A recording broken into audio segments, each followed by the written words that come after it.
एक गांव में एक संत अपनी पत्नी के साथ रहा करते थे। संत के पास हर समस्या का हल जरूर था। संत काफी गरीब थे और उनके पास खेती करने के लिए थोड़ी सी ही जमीन थी।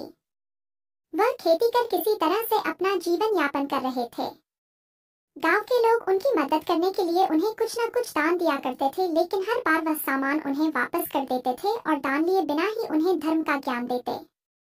इस राज्य के राजा के पुत्र जुड़वा थे।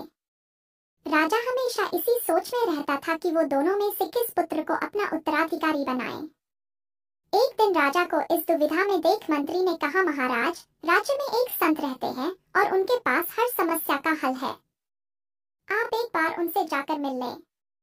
मंत्री की बात मानते हुए राजा संत से मिलने पहुंचे और उन्हें अपनी समस्या बताई।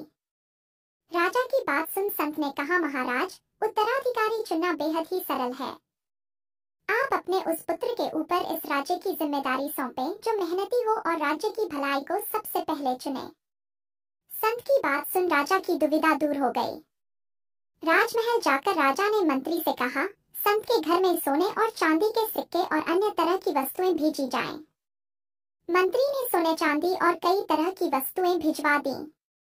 इतना सारा सामान देख संत ने जब मंत्री से पूछा कि ये सब क्या है, तो मंत्री ने बताया कि ये सामान राजा ने भिजवाया है।